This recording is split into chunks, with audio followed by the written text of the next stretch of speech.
We're just glad you're here. This is the the people who are part of the slam know what it's about. And those of you who are just joining us for the first time, um, come to the front of the table.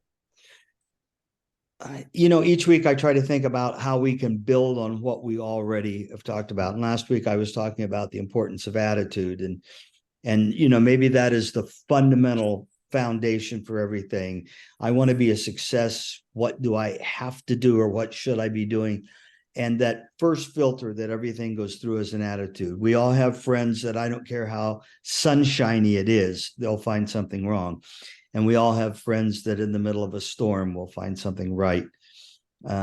Happy people live in happy worlds, and sad people live in sad worlds, and it's the same world. So that's first. Now let's build on that. And after getting pretty close to 50 years of running around this globe, talking to very successful people, I'm always curious about, well, what was it? What's your magic potion that you use, or what did you trip upon, or how did you do it, or did you just come out of high school, go into college, and then catapult to success? And the common denominator, I mean, you'll have people that are I mean, their spirits may be very hostile at times, that are successful. Then you'll have people that are 180 degrees from that, and they're very successful. So what is this common denominator? What are we looking for that they all have? And again, after 50 years and a lot of hotel rooms, this is what it seems to be. The common denominator is persistence.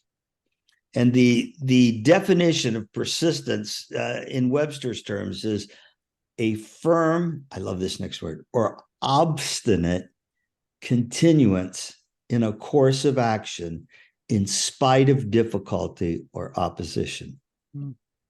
Or to give up giving up if you want to. I'm sure, and I will send it to you, you're all familiar with Calvin Coolidge's quote, nothing in the world can take the place of persistence. Talent will not. Nothing is more common than unsuccessful people with talent. Genius will not. Unrewarded genius is almost a proverb. Education alone will not. The world is full of educated derelicts. Persistence and determination alone are omnipotent. I mean, just that phrase itself, persistence and determination alone are omnipotent. And then you start to look at people who you and I look at and go, they're incredibly successful.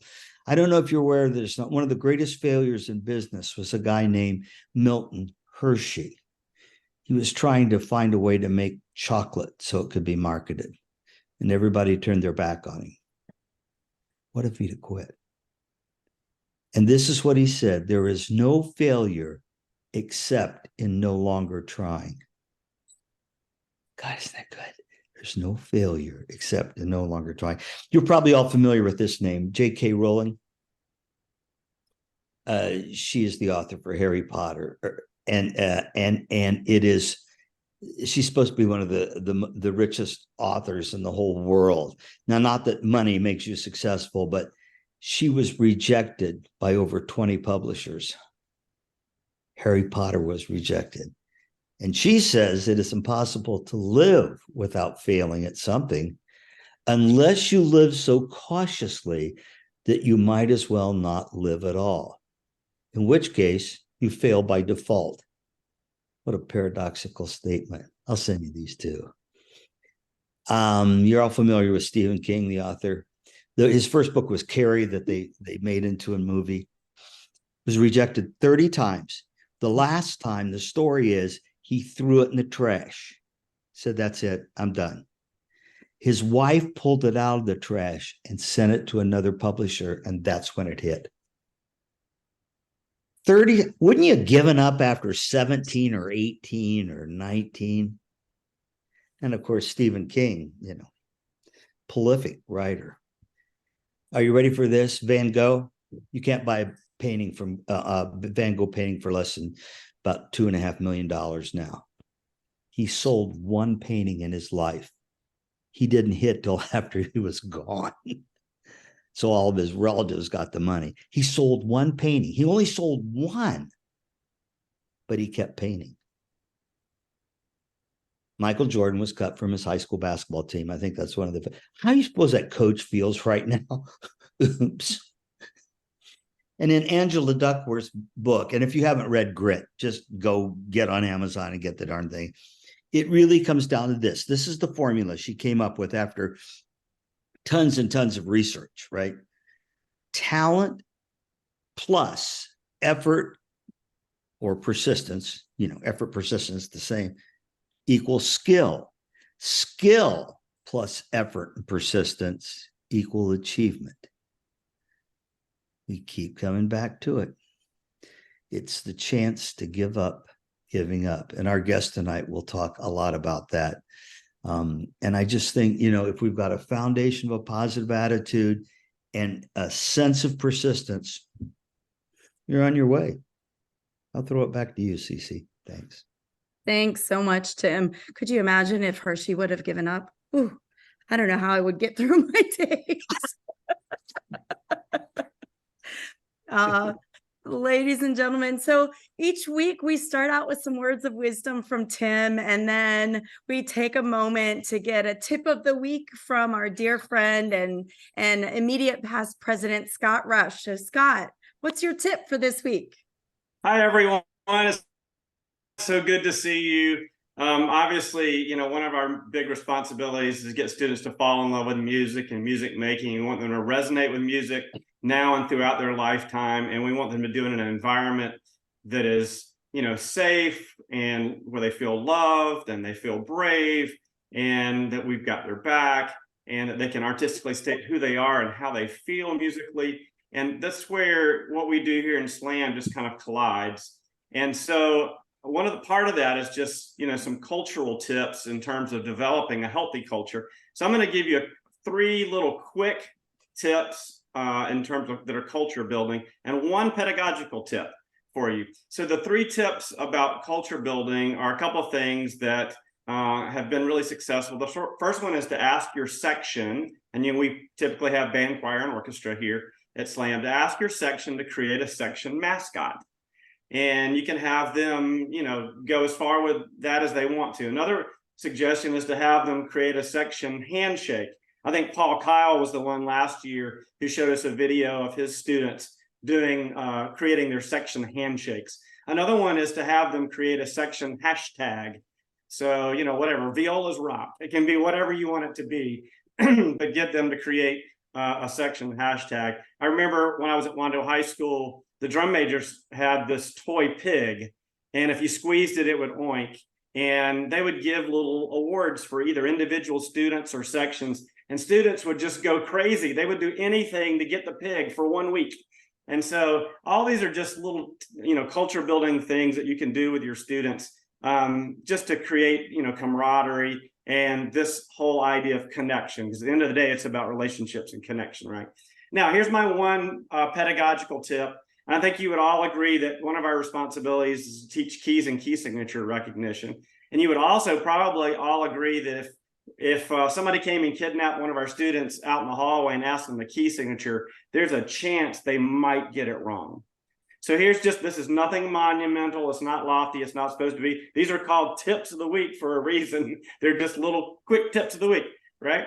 And so here's one, and it's called the rule of sevens. And the rule of sevens goes like this. If the key of G has 1 sharp, then the key of G flat has to have how many flats? And the answer is 6, because the sum of the 2 numbers equals 7. If the key of B flat has 2 flats, then the key of B has to have how many sharps? 5, because the sum of the 2 numbers has to equal 7. See how that works? If C has no sharps or flats, then the key of C sharp has to have 7 sharps, and the key of C flat has to have 7 flats. So that's just the rule of sevens. If typically we use the traditional way of teaching keys and key signature recognition. But if you want a quick little zinger for your students, and by the way, if you want a visual that goes with the rule of sevens, send me an email this week at scottar@giamusic.com. I'll send you the visual that goes along with it, a little explanation of the rule of sevens. Be glad to share it with you. And by the way, thank you those of you last week who sent me emails asking for the freshman interview questions. It was fantastic. So Cecilia, those are my tips of the week. That's great, Scott. That rule of sevens, y'all, if you've not ever used it in your classroom, I guarantee you the first time you talk about it and you put it up on the board, you'll just see, yeah, exactly, Scott. You will see their minds be blown. The steam will start to come out of their ears. It's really something. It might have happened to me when I first learned it from Scott at the summer symposium. So what I want to do now at this point in the evening, we always have a special guest with us. And I want to take a minute before I just throw it over to our guest and just let you know that, this year when we were putting together the lineup of guests for the fall, I really wanted to make sure from the very start that we focus on you as teachers. It's a thing that I think that is exceptional about SLAM, for all the ASBJ, NBA, ASC, blah, blah, blah, MNNOP that we put in our resumes. SLAM stands for more than just Servant Leadership Association for Music. It's an organization that is really here for teachers.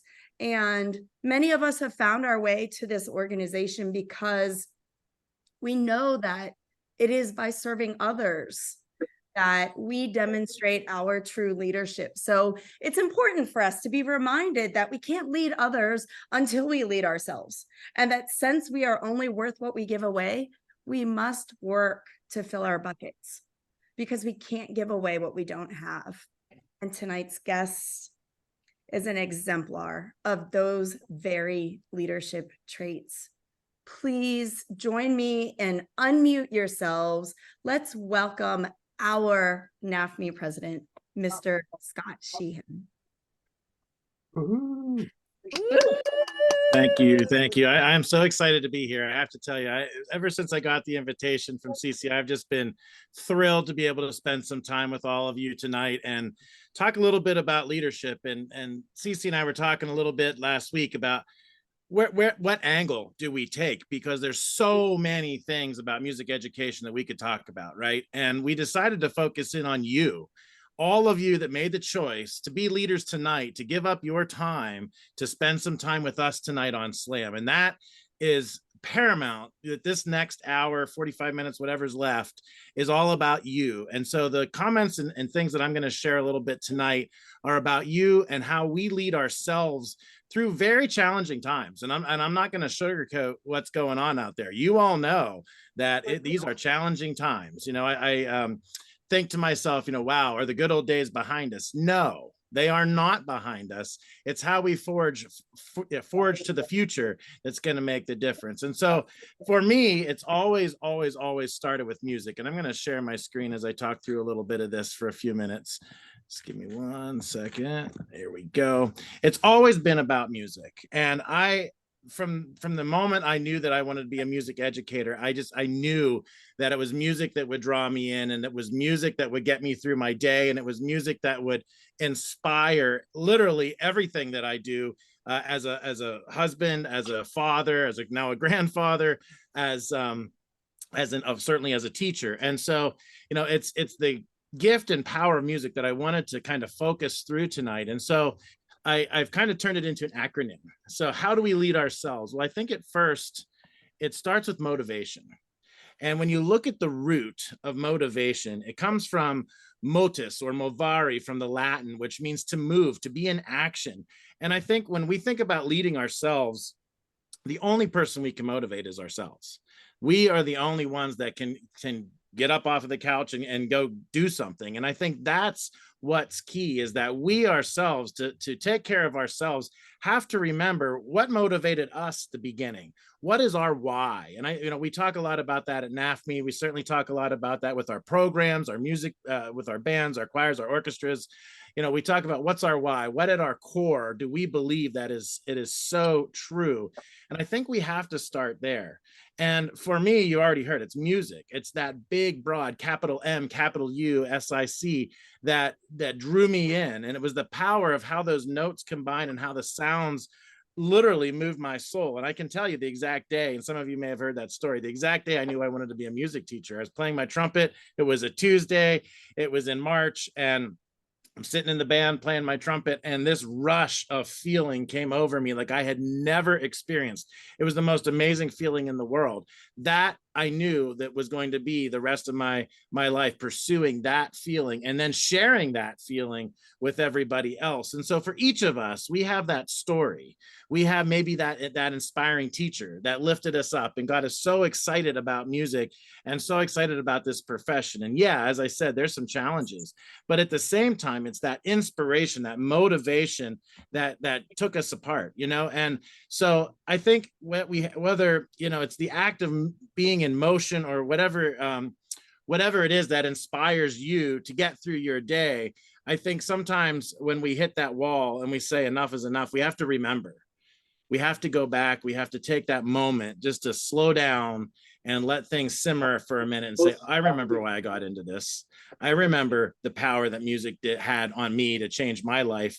And I'm sure every one of you right now on this screen know how music changes other people's lives. And you've seen it in your students. You've seen it time and time again. And I know personally, I have students that would not be on this earth if it weren't for music and the connections and the camaraderie and, quite frankly, the expression.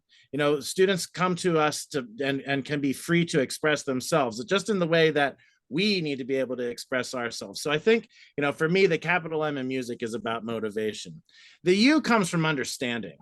And for us as music educators, I see it in so many different ways. I think when you think about understanding, there's that awareness. I just have that general understanding that you know what you know. And so, you know, that's obviously very important. And for me, and I'm sure some of you, we have to keep honing our craft to stay motivated, to stay being able to do what we do and see an amazing 30, 35-year career in music education, 40 years. Tim just told us 50-year career in music education. It's about honing our craft. Even now, while I'm serving as the NAFME president, and I am still teaching full-time, I'm a high school music educator, teaching band. I also teach music theory, AP music theory, a really cool elective called Rock, Rap, and Revolution, guitar class, and I'm performing regularly with our brass band here in the area. We have a community brass band called the Altoona Brass Collective, and I also play in our local community band because to me, keeping that music making and continuing to improve and to practice and to hone my craft as a educator, as a trumpet player, and also as a conductor are very important. And so I think that awareness part of understanding is so important, but also that affective piece of understanding is so important. You know, that caring, empathetic, sympathetic piece of understanding, that I understand when someone else is having a rough day. I can put myself in someone else's shoes. And I think that for all of us, we're that same way, that kind of understanding is really important as well. You know, to be that good colleague or reach out to a mentor when we need to have, you know, to just to be able to connect. And then there's the cognitive, right? You know, the cognitive type of understanding, skills, knowledge. And for us as leaders and for us as music educators, we're lifelong learners. We're always improving our understanding. And so it's those ideas of, you know, what's the latest book that's out there? And this group is great, by the way, for getting a lot. I have a list just from coming last year to these meetings. Great resources. Always somebody has a new book that's out or an old book that's come back around. So, you know, reading is huge, networking, building that network. And again, I'll just give another plug to SLAM for having this amazing network. And I would say the same as well as NAFME, you know, is a place where people come, they belong, our MEAs all across the country. It's a place to belong and where we can all grow our understanding together. And, you know, you'll notice I've got some quotes that go along with this. And I've tried to sort of have these be representative of a lot of different styles of music in a lot of different ways. But, you know, our understanding in music really is, you know, about that experience. It's our own experience that we make a difference of. And if we don't understand it, it's certainly not going to come out of our ones, right? And so that can be taken in so many different ways. So I'm going to keep rolling here. So the S is for me service, and this is what it really comes down to. I mean, that's the first word in SLAM, right? It's servant. It's servant leadership. It's all about service. And you hear a lot of these quotes about leadership. You know, you get out what you put in. For me, I heard Tim Lotzenheiser years ago. And this definition of leadership has stuck with me about service forever. He said, do what needs to be done, when it needs to be done, whether you want to do it or not. That has been my mantra since I was 16 years old. And aspiring to be, the best trumpet player I could be, aspiring to be the drum major someday, aspiring to be a music educator someday, aspiring to be a band director someday. And then came the service to PMEA. I'm from Pennsylvania, and now to NAFME at the national level. It's always been that altruistic. It's about the work, it's about students, and it's about first things first, some kind of that Stephen Covey mentality. Put first things first and begin with the end in mind. And when you think about those types of things through a service lens, boy, does that become powerful, because it really is the way we do anything is another great Tim line. The way we do anything is the way we do everything, right? And I think that is what it really comes down to. If you believe that service is important, you will make that important. If you believe that servant leadership mentality is important, you will make it. And, I went to a session years ago. It was about who feeds the leader's soul? How do we fill our cups? And when I think about service, I think that this is what it's really about. Our cups are filled by serving others. And going back to what I said about motivation, our cups are filled by doing. When you're having a rough day and you're tired, you just don't want to get off of the couch, the first thing to do is get off of the couch, right? So you have to be in action. You have to take that first step. And then that second step you'll know what that second step's going to be. It'll come much more easily to you. And it's the same way with service. It's exactly the same way with service, because we all have the ability. The difference is how we use it. The great Stevie Wonder, that's what it's so important, is that, we see ourselves in our classrooms, we see ourselves as leaders, but do we see ourselves second? And that's what's a challenge, because servant leaders put others first. And so do we see ourselves second and see ourselves as the importance of what being second chair is, or what being second is? Because boy, is that is not only important, but it's powerful. It's powerful to step aside, let the students lead, step aside and let your colleague lead, step aside and lift up the work that someone else is doing. And that's what SLAM is all about. For those of you that are new tonight, I came last year when the kickoffs. I mean, this is just a great group. And I will tell you, there are no egos on this call. This is all about helping each other, supporting each other, being here. So if you have a young colleague here, I would highly recommend that you invite them. The best gift, and I'm sure they'll tell you about this later, but the best gift you can do is give a colleague membership to SLAM, because this is really where you can get your cup filled so much. All right, moving on. So the I for me is integrity. And integrity, I hate, we know the definition, right? Doing the right thing when no one is watching. This is where I feel that our country is hurting in many ways, and we tend to see ourselves polarized in so many different ways. And I'm not at all going down a political path with this statement, but I think integrity matters. I think being able to stand behind your word matters. And when we want to be respected by our students, respected in this profession, integrity matters so much, and I just said profession, and along with that comes the word professionalism, right?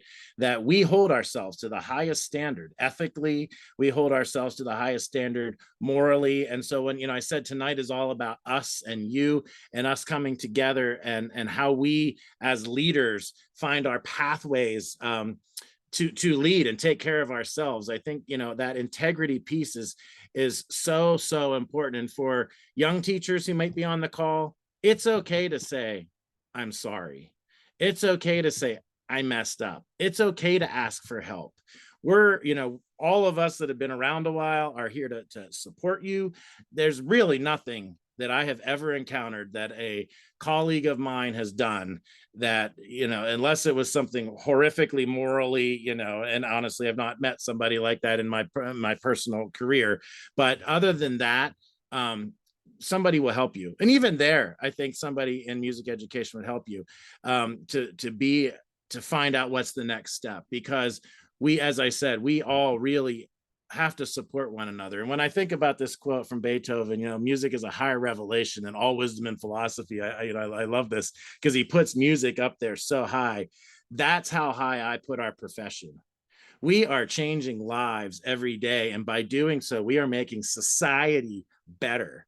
That is the utmost responsibility. To make this world a better place as a music educator is huge. What a responsibility. And so with that in mind, we have to hold ourselves to that highest degree of integrity and support one another doing it. So to kind of get close to wrapping up here, the C for me is connection. And you can imagine this group, SLAM, all about connection. And certainly NAFME is all about connection. And the idea being part of a music education community that's larger than you is amazing. There's that feeling of I belong. I have a place to be. People understand me. People get me. I can go there and ask my questions and get help and get advice and so on. And so it's all about connection in my mind. Just a very quick plug. There's tons of resources on the NAFME website, tons of back to school information, but there are some big reports that NAFME has put out in the last 6 months that I want to draw your attention to. One is about divisive concept laws. These are laws all across the country that are hindering curriculum. They have an impact on curriculum of what teachers can teach and what teachers can't teach. And this report that we put out not only defines where they are and what some of these laws are doing, but it also gives teachers resources. So if you are in a place where you're concerned about how the political atmosphere is influencing what you are doing in your classroom, check out that report. And the other thing that I'll say is we know we're facing a teacher shortage right now, and it's really not a teacher shortage. I want to be clear about that. It's really, there are people who used to teach who are no longer teaching for one reason or another. And the pandemic was tough. We know that. The political landscape is tough. The devaluing of teachers is tough. And NAFME released a report called The Blueprint for Strengthening the Music Teacher Profession. It came out in June. It's on the website. Maybe we can throw that in the chat at some point later tonight. But both of those reports are there to talk about how we can work together, support one another, connect, and do all of this collaboratively moving forward as a profession. This is bigger than NAFME. This is bigger than SLAM. This is bigger than any one of us. This is about locking arms, connecting, and really trying to make sure that the days are brighter. The future is very bright, because this is what music's all about, right? You can see the acronym and the words here, but music is all about how it makes us feel. That's why I so vividly that day remember when music took over my life and it said, Scott, I'm turning you upside down and we're going on a path together. And that's music speaking to me in my heart and in my soul. And you can probably tell I'm pretty excited about it, and I'm excited about it every day, just like this, because I know the power that it has over our lives. And it's just like air. Music is just like air. And so I'll leave you with this final thought. We love this quote: a rising tide lifts all boats. Love it, love it, love it. Lock arms, together we will persevere. And I believe this in my heart 1,000%. And the thing that I'm going to leave with this tonight is that NAFME is committed to seeing music education through a lens of equity. And what we have to realize with this quote is that not everybody has the same boat. Some people have a speedboat, and some people have a yacht, and some people have it made in the shade, and their program is going to be amazing no matter what. And other people might have a canoe or a paddle boat or a dinghy or 2 pieces of wood floating down the river. And so what we have to be able to do is to realize what JFK meant here is to lock arms, stay together, stay focused on music education, lift each other up, and know that we have to take care of ourselves. And I know that's next week, so I didn't want to go there, but we have to take care of ourselves so that we certainly can continue to lead and be ready for whatever the challenges are next. So I really appreciate the time tonight to chat with everybody, and I'm going to turn this back over to Cecilia. Wow. Thank you. Thank you. Thank you. Thank you, Scott. Thank you so much. I was thinking about this this week, in my excitement for being able to share this evening and some time with Scott. Last year's NAFME conference, so the theme was NAFME is me. And I have to be very honest with you, and some of you, this might be a little bit, of a challenging topic. Or maybe some of you will concur. I think it's been a long time since I could say NAFME is me. And with Scott Sheehan as our president, I feel so much more confident to say that. And just so grateful because of who you are, Scott, what you stand for. And I'm sure everyone has tons of questions. So let's open up the floor and see what questions, if you want to put them in the chat, or if you want to just go unmute yourself and go right ahead and jump in, that would be great. We also have that raise your hand option. I'm sure some of us remember how to use that, sadly. I have a question. I'll start if you don't mind. Hi, Scott. I was out in DC this year for the Hill Day, and I was wondering if you could share a little bit about what could the teachers here do to help advocate for some of the things that NAFME needs, because we know that our voices are strong, but they're only strong if we use them. So what would you give as advice for that? Or, like getting our parents, like motivating people that we have access to. Well, thank you so much for that question. That's a great question. And I said to Cecilia, should we talk about advocacy? Like, there's so many ways to talk about the things that NAFME does, but I really appreciate that question. For me, advocacy is the art of building relationships. It's all about relationship building, and it takes time to really strengthen those relationships. And then eventually, hopefully, if you're doing it right, you build a trust relationship, because it really comes down to being able to, that my word means something when I say something. I used to think communication was the key word, and it's not. It's trust. It has to come down to trust. But to get to your specific question in regard to what can people do, number one, there's a lot of resources on the NAFME website, including our campaigns, our current campaigns that are on there. So you could check those out there. But I think in terms of, what you're doing in your own school, what you're doing maybe at your state or county level, there's a lot of grassroots advocacy that's so important. And again, it's about building the coalition or building the team right there in your school, in your band room, in your choir room, with those parents, so that number one, they see the value that the students are getting out of your program. So that's number one. It starts with the students. The students are having an amazing experience, and it doesn't matter where you live.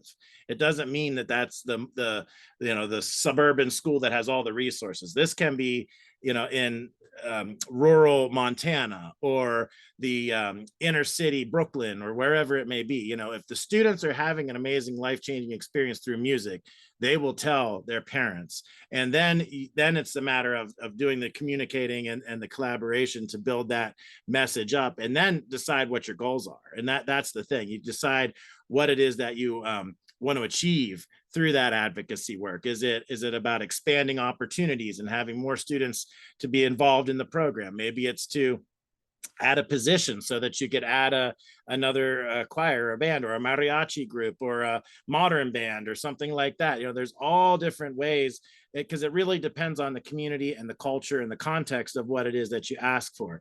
Now, at the federal level, we're talking about, the big buckets of money, supporting well-rounded education, Title IV Part A that supports within the ESSA language and so on. So, I don't want to get into the weeds tonight on all of that, but I would be happy to answer any questions at any point. I'll put my email there for sure. I see this question just popped in. What self-care habit do you daily to help prepare for your day? I definitely try to compartmentalize. I'm not very good at this. I'm going to be honest with you. I'm going to be honest with you all. I take care of myself the best I can, but I try to compartmentalize so that when I'm in class, I'm fully present with my students. When I'm at home, I do my very best to be fully present with them. And then when I'm on Zoom or I'm on NAFME time, I'm trying to be fully present. I do a lot of daily devotionals in the morning. I start my morning with daily devotionals. My faith is very important to me.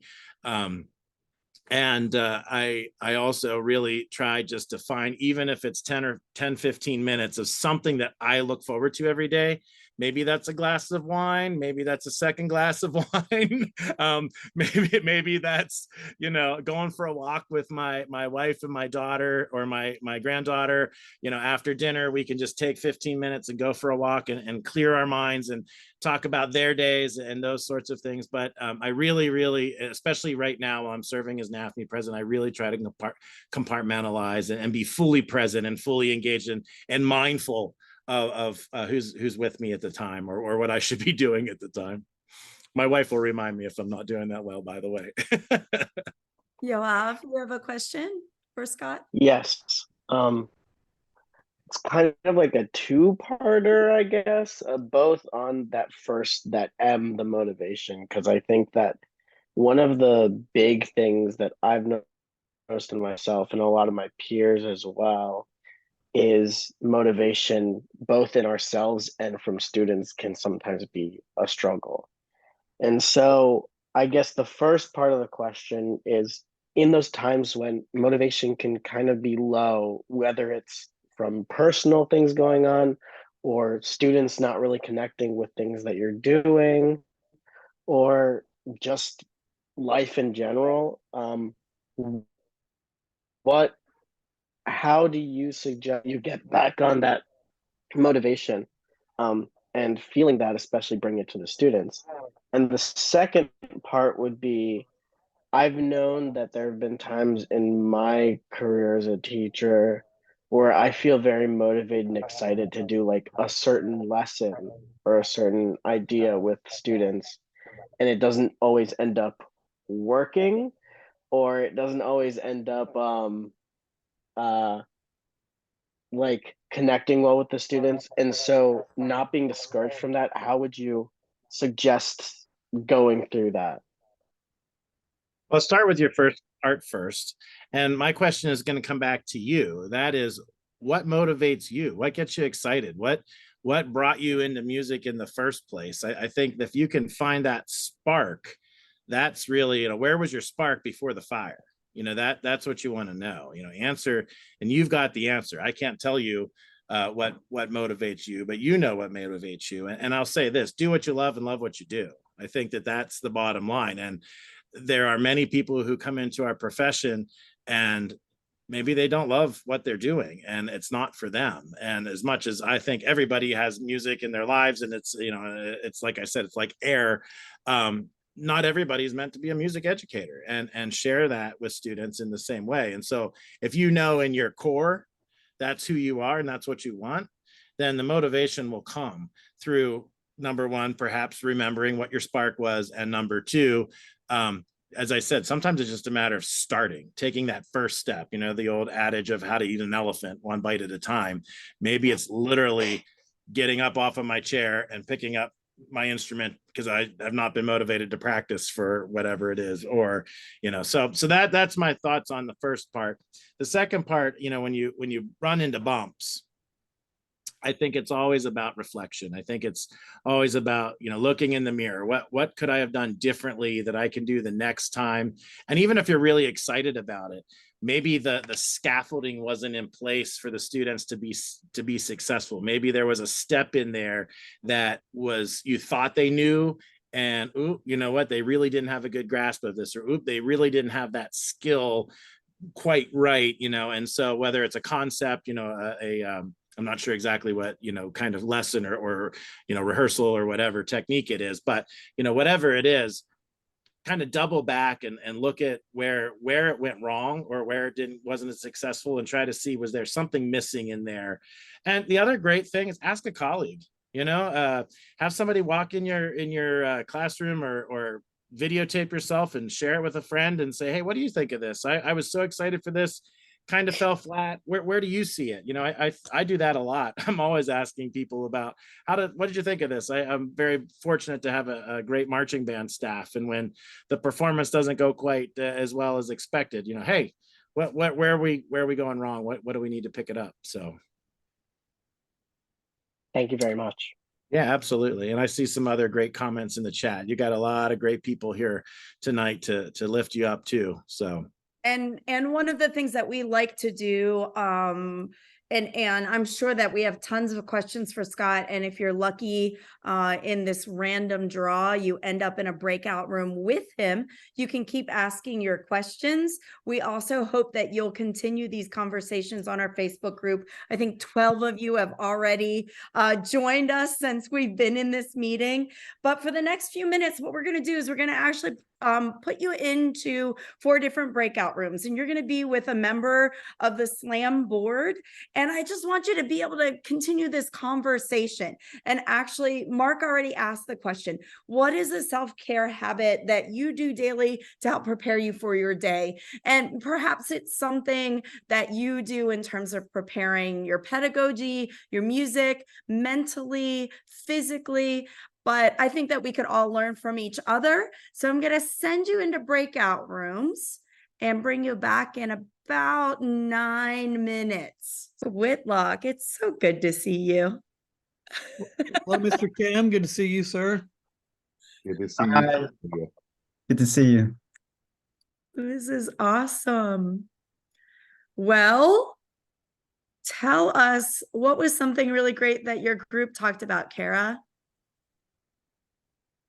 Yeah, so we took an opportunity to just kind of introduce where we were from and what we teach. But you know, we had everything from working out and preparing for an Ironman during marching season, which is crazy in itself, right? To finding your own space, to having you know, having somebody that you call, a colleague every morning you call to share about what you're doing for the day, or what happened, you know, that night before, the day before, and just kind of having that sounding board. So there was lots of really great ideas, I think. Yeah. That's great. Oh, it's Chris Benz that's doing the Ironman. Folks, that's who's going to be talking to us next week about taking care of ourselves as directors. The man preparing for the Ironman. Great. Thanks, Chris. How about Paul? What did you talk about in your group? We talked about staying hungry, but keep reading, stay healthy. You are who you hang around. You become the people that you hang around. So love being around people, keep thirsting for knowledge, and stay hungry. Just some great thoughts from a lot of really great people. That's beautiful. I love that. How about Maurice? What about in your group? Yeah, so we had lots of things from running. I know David mentioned he was a runner, and that was sort of just leaving his phone and getting away from that and being able to just run and be in the moment.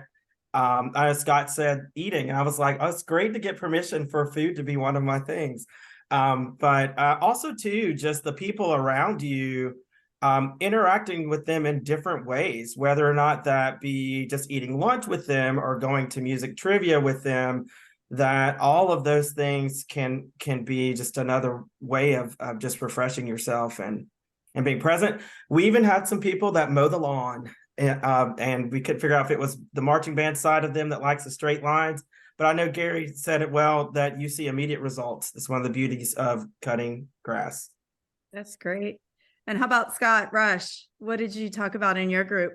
I'm going to get Steve Andre to actually jump in and share what he shared in our group. Steve, jump in. Well, one of the things that helped me towards the end of my career with, and this self-help, you know, when you're feeling frazzled all the time and rushed and hurried, is that don't check your email unless you have time to respond. You know, you try to squeeze it in between classes, and then you forget you opened it, or you send something you shouldn't have sent, or you forgot that you opened it, and somebody says, hey, when are you going to respond to that? And so if that's you, you know, it's one of those things where don't stop and check email unless you have time to respond. It'll still be there later. So many great thoughts. It's amazing to me that we're getting to a point where I have to even start talking about, let's do some announcements for this evening, because this time just goes by so quickly. And I think any of you that are here with us on a weekly basis would agree that that's what it always feels like on Sunday. And somehow, after carving out this time to sit here on a Sunday when all you're thinking is, oh, tomorrow's Monday, There's just something so energizing about spending this hour together. So, Steve, David, are there any announcements that you can share with us? How do I get involved with SLAM if I'm not already in it? What else do we offer? What do you gentlemen want to share with us? Well, I think I'm sharing a screen there just a little bit. So on our website, slamleadership.org, you can go and click the join button and find some information there. University students it's $10 for the year, and membership is $60. And someone mentioned something in the chat, I believe, how do we gift a membership? And so you can reach out to Steve at leadership.org. Nope, sorry, I'm saying it again, Steve at slamleadership.org, and he can work on that with you. And then the other thing, just want to, you can see here we have months dated back in different elements, but we have newsletters that come out once a month and different articles.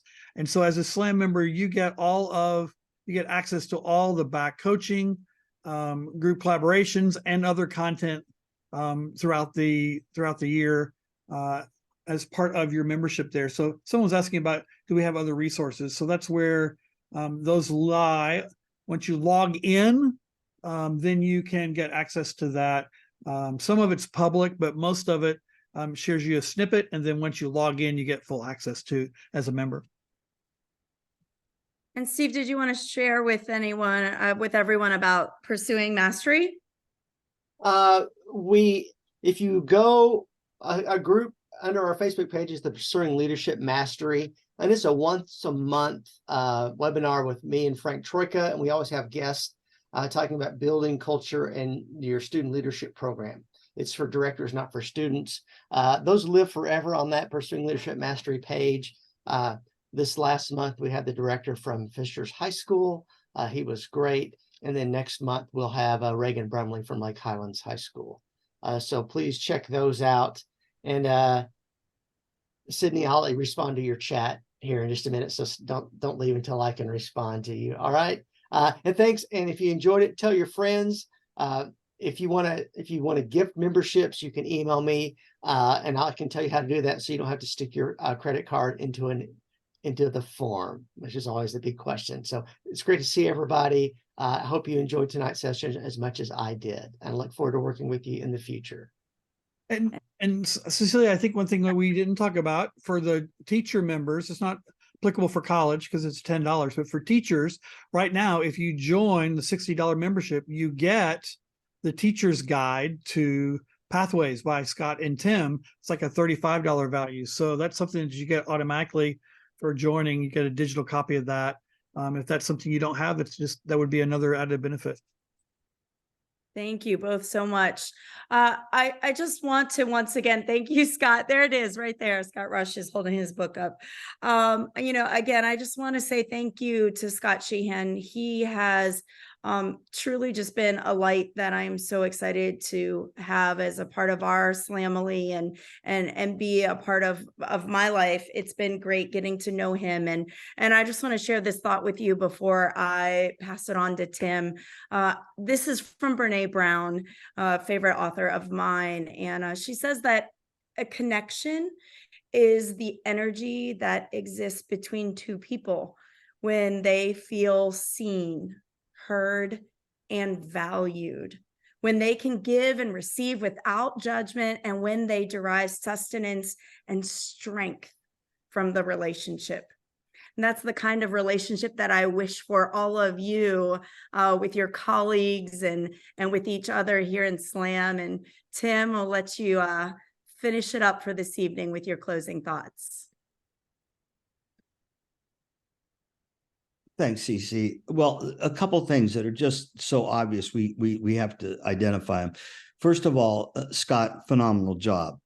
Now let's look why. When we talk about content and context, we all know people that could have said exactly the same words that Scott said and would not have had the impact that he did. It's a reflection of the teacher. And Scott knows I love him. He's like a brother. But there is that I care. It's genuine. It comes at you and you can't get away from it. He wraps his arms around you. The master teacher. So I think you could be talking about lawnmower repair and we would all be excited. Because I mean, I look at the faces here. That's why the board of directors is who they are. I mean, the Bryans of life that can take the same thing and make it so special because it's a gift to the other person. So we really need to look at context time and time again, because we're not going to get it so much in workshops and other things like that. The second thing is, somebody called me this week and said, would you call this person? He's been teaching 7 years. He's ready to throw in the towel. He's a great teacher and so forth. So I called him and he's telling me about all the things that were wrong. And I said, well, I thought you had a great program. Well, I do. And I love the kids and the parents and so forth. Well, we become our thoughts. If you're going to focus on all the things that are wrong, swim in dirty water, you're going to get dirty. And I think that's why our Sunday nights are so important, because we're around people of like minds who uplift us. Now, we can turn on the television and in 10 minutes be in the dark again. It'll just bring us to the bottom.